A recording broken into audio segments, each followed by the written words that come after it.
Greetings, and welcome to Unveiling a Titan, Part 3, where we'll be taking a deep dive into the ear of Montgo. I've been gathering data on this mountain for over a year now, and in that time, it's the discoveries I'm going to share with you today that were by far the most mind-blowing. Once I began to suspect that Montgo might actually be a giant elephant, I wanted to make sure that I didn't engage in cherry picking or subconsciously twist my findings to fit preconceived notions. I decided to approach my study of the mountain like a forensic scientist, examining the tissues of the mountain as objectively and honestly as I could. I never suspected that the journey would begin to read like a detective novel.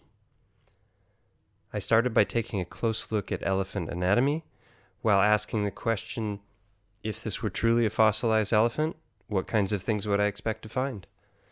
And then I'd head to the mountain in search of corroborating evidence. And much to my surprise, far more often than expected, the things I'd find actually matched my predetermined expectations. Initially, I thought it was just a coincidence, a cosmic prank. But as the coincidences began to stack up, I became more and more convinced that Montgo might actually be a gigantic fallen elephant. So with that in mind, I'd like to ask you to pay close attention to the coincidence bell and think about how many times it's rung throughout these first 3 videos. Honestly, I don't have the first clue about how one would begin to try and calculate the odds on something like this. My guess is that the odds of this all being chance are astronomical. Clearly, if the mountain has a particular shape that resembles an elephant, well, we can chalk that up to coincidence. But when there's a long list of very specific items that suggest that it's more than a resemblance, well, then we're dealing with a different animal, or the same animal in this case. I encourage skepticism. I think we should all be skeptical and willing to question anything, so feel free to verify anything I've presented for yourself. I showed this coincidence list in the first video, and since recording that video, there have already been a few more items added to the list. The items in yellow are the ones that we've already covered in the previous videos.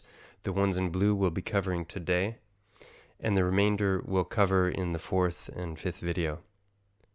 If by the end of this video you aren't scratching your head just a bit and considering that Montgo might have actually been an elephant, then I'd ask you to check your pulse and make sure your heart's still thumping. So my friends, are you ready to have some fun? Let me start by telling you something that might already be enough to get your head spinning a little bit. What if I told you that this mountain, according to official geology, is said to be made of bone? You'd think I was pulling your leg, right? But let me show you something. This mountain is made out of limestone, and let's look at what official geology has to say about limestone. It's a sedimentary rock composed mainly of skeletal fragments of marine organisms, such as coral, forams, and mollusks. So the official story is that this mountain has been created obviously through tectonic activity, which has pushed the layers upward, and that those layers are actually made from the compressed fragments of bone, skeleton, and coral that were compressed under the ocean over millions of years of time. So essentially they're telling us that limestone is bone, which I find to be incredibly fascinating considering the topic that we're looking at. So one of the things that I was confused about was this color red here, because the limestone is all the gray, and then I wanted to find out why is all this red here? Because after visiting the eye and discovering that there were a number of anatomical features that matched an eye socket, I started to look at the rest of the head, and it was around that time that I actually noticed this quarter moon shaped thing here. But the color is different, and what I realize is that everywhere that the color is reddish, the rock has broken away. So I started to think, wait a minute, these are different layers of what is potentially a sandwich. So take a look at this. You can see here we have a number of different layers. The periosteum is just a skin-like covering that's on top of the bone. Then you have what's known as cortical bone. This is solid bone that's got very little in the way of vascularity. And then you have this area here, the spongious bone. This is where blood is produced in all of the vertebrates, in our long bones primarily, but also in the skull. And then you have another layer of the sandwich underneath, which would be the bedrock in which these are anchored. So if we look back at Montgo, you can see that all of this is broken away, as has this area here. And as I showed in the first video, this also happens to be a spot where the Moust gland could potentially have been. There's a big indentation here where the gland could have been, or it could have been attached in here and this broke away. It also could have conceivably been here. So I'm speculating on the location, but if we look at the location here, eye, Moust gland, ear, you can see it changes location a bit depending on which elephant you're looking at. But this is what we're talking about. So this sits on top of the temporalis muscle. And so if this were to be pulled away, it might be that we would see, well, this is without the Moust gland present. And then you can see here, if we look at the connections of the ear, that if this were to be torn away, it would be exposing bone. And I think that's what we're seeing here. So why would it be reddish? Well, the bone of the skull here and all of the long bones of the body are all producing blood. This is the trabecular bone. This is where blood is produced, and blood is filled with iron until it becomes oxygen poor. In other words, the venous blood is not going to have the reddish color, and when it fossilizes, it turns black. But here we're looking at what's known as trabecular bone, and in the fourth video I'm going to go into this into a lot of detail. It is very fascinating, and it's fractal in nature, so it's scalable, and it can be microscopic or macroscopic. And if we look on top of Montgo, off in the distance, this is the cross here, and this is the highest point apart from the head, so this is the upper back. And then you can see here, this is all limestone, and this is essentially trabecular bone. So the upper layer of the sandwich has eroded and has disappeared, and because of the vertical direction, the elements, the wind, the rain, everything, all of the red earth has been washed away, and the limestone has been bleached out so that it looks like bone. But you can still see the vascularity, and all of these rocks are anchored firmly into the bedrock below. And that also makes the mountain very difficult to climb. So you have to stick to the trails, because if you go off the beaten path, especially if you don't have good shoe wear, you are doomed, and I can speak from experience. So the official story is that this is known as karst. So it's limestone, which is very different from, if we look back here, totally different shape here, right? And we don't see any of the vascularity, we don't see any of the reddish blood kind of soil. But when we're looking at this kind of thing, this is the official story. So what we're seeing is the process of erosion, and you can see that it's eroding here, and this is going to erode where you have the blood channels, and then the blood is going to disappear. So that's known as karst.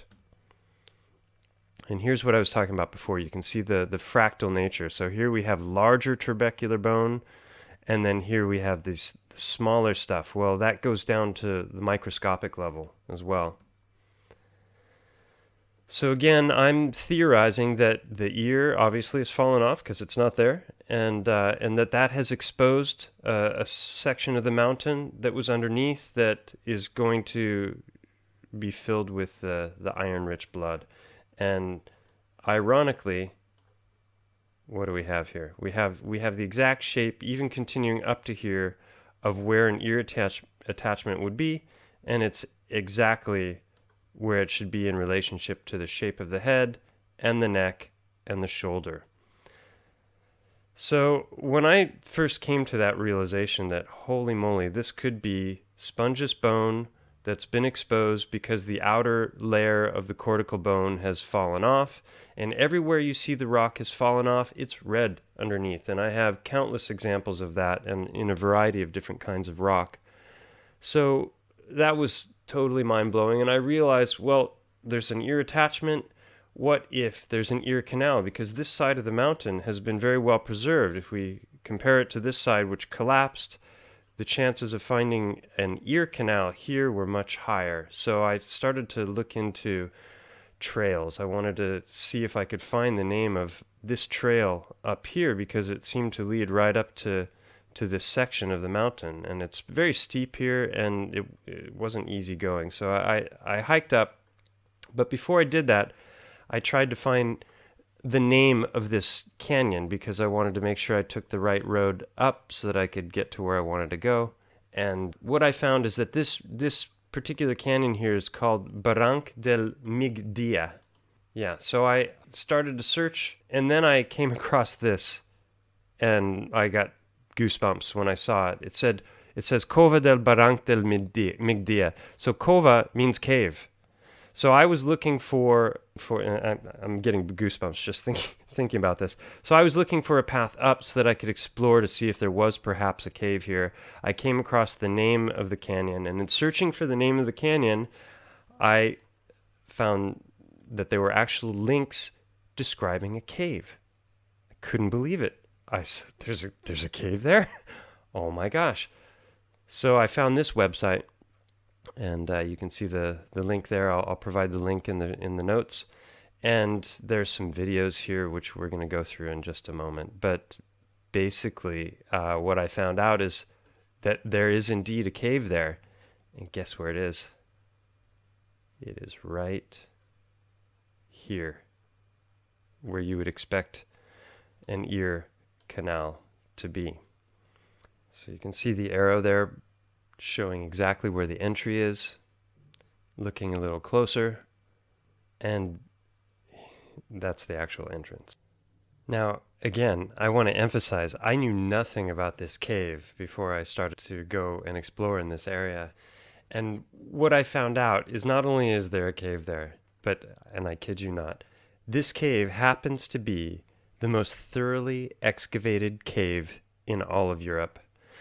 They brought in a team of archaeologists to study this cave in a way that had not been done before. So not only did I not know that there was a cave there, or that it was located exactly where it should be if there were indeed an ear, but it just happens to be the most thoroughly excavated cave in Europe. The cave is called Cova del Migdia. Migdia is midday. So Barranc del Migdia is the valley of the midday, and then you have the cave. Yeah. So let's take a look at this video, and we'll just skip through it. I'll provide links in the show notes. So this excavation was quite a big deal. The whole community got involved. They had a large team of people that were brought in to take care of it. You can hear these interviews. They're excavating the bones, mapping it out. Got fly-throughs.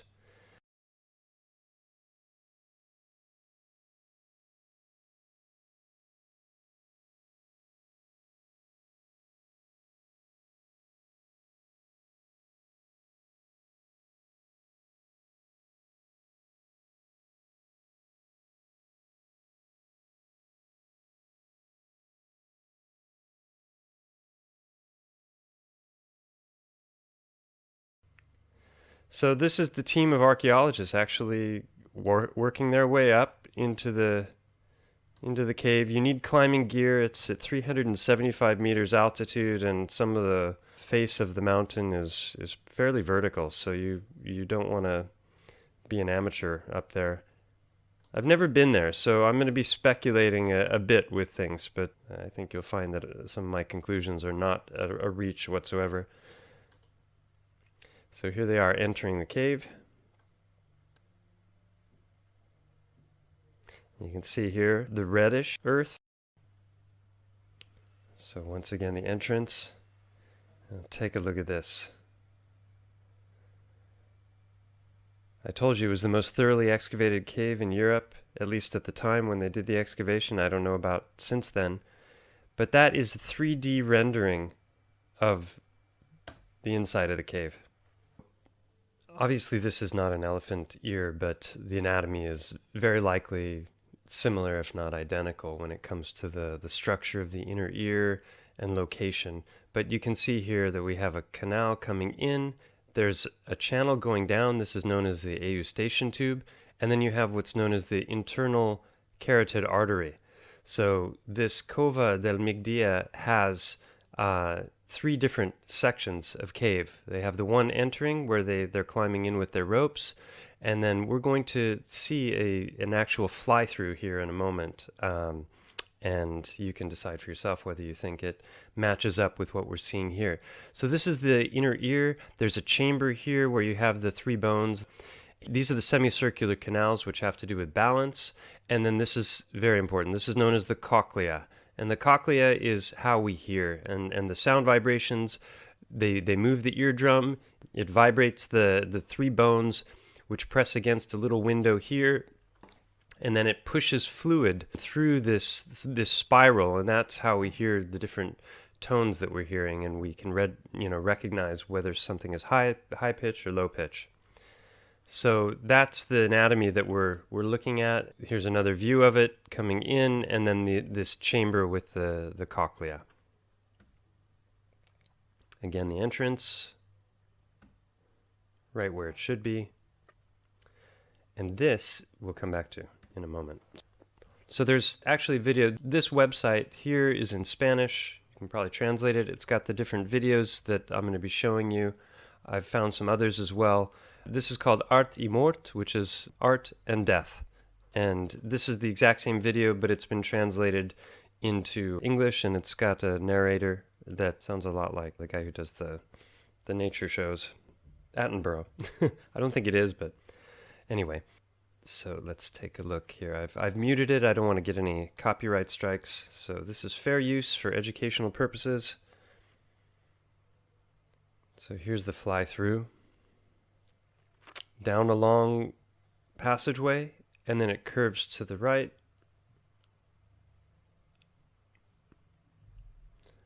We come into a central chamber. And I believe what we're turning around here is the cochlea. Now it goes down to the left, and this opens out. This is why it's called Cova del Migdia, because this cave receives light from the sun right at midday. So I'm theorizing that this opening of the Cova del Migdia may be this area here. So because that drops down and then it opens out. So if we look over here, I'm not sure which one of these it is, but it's one of these caves here is this opening. And I think that may be either the eustachian tube or perhaps the carotid artery that's closer to the neck, to the back of the skull. And there's also a number of cave paintings, which I'll cover in a moment. Or actually, I'll just cover it now. So to me, this looks a lot like a deluge. Almost looks like a guy laying on his back, and then to me this looks like major water coming from above, but I don't know what their interpretation of that is. That one's hard to make out, as is that, but this, to me, looks a lot like an animal with tusks. 4-legged creature. Here they are doing the excavation. So they found the remains of several people. They theorize that the remains were brought from somewhere else, perhaps in a bag, and then left there because the skeletons were not complete.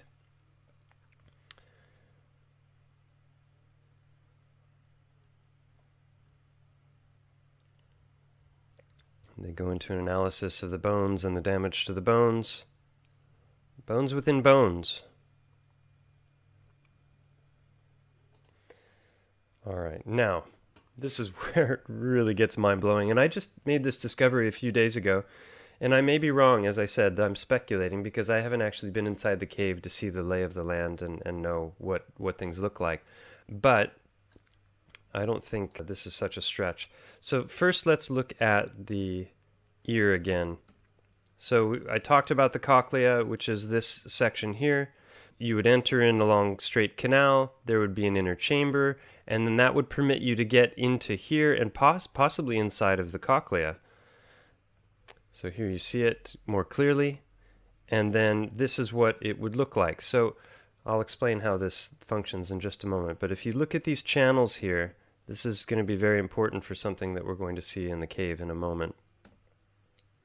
So this is a cross section, and we have different kinds of fluids. So you have the endolymph, and then you have the paralymph, which this is what's vibrated, and then this vibration moves in a spiral way through the cochlea, and as it does, it's stimulating little hair follicles that are here. This is called the organ of Corti, and basically what happens is the vibrations come through and they move the hair follicles, and then those are neurons that stimulate sound. So that's how we perceive sound, is that it's coming through this liquid that's vibrating, and then it's pushing on these hair follicles. And then here's another look at it.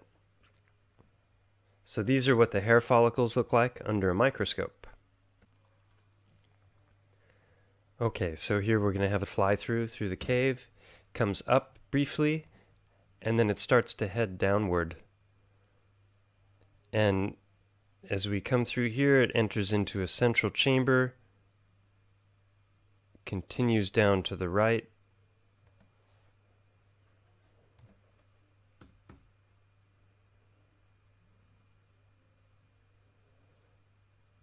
and this is what I want to show you here. So this is a curved cave that's curving down to the right, and here on the side, I believe these formations are the hair follicles that have fossilized.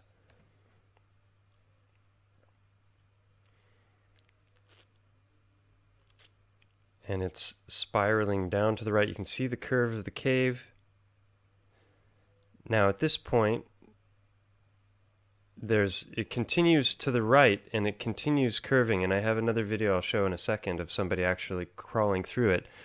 And then it goes down to the left,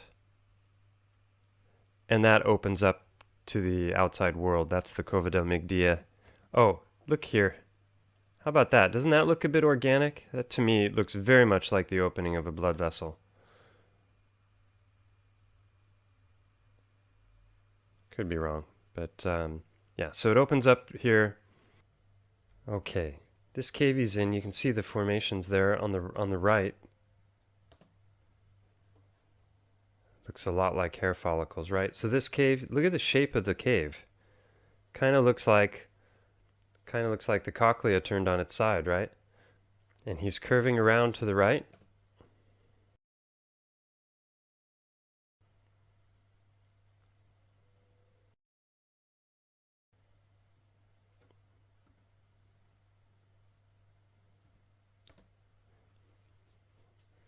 So to me, it looks a lot like a spiral, and without actually having been inside, I can't verify that 100%. But if we go back to the anatomy picture that I was showing you before, so entering into a central chamber, we've got this, and depending on the position of the elephant, and this appears to be turned on its side, otherwise he would be going up, up, up, and then having to drop back down. So it's hard to know exactly what the positioning of this would be inside of the elephant and in relationship to how the elephant is lying. But again, if we look at these structures here, this is inside an X-ray of the cochlea, and we think about this shape of this spiraling around one way or the other, depending on which direction the spiral is going. And then what we would be looking at, I think, to the right of him as he's crawling through the cave, is this structure here, these hair cells and the structure supporting them.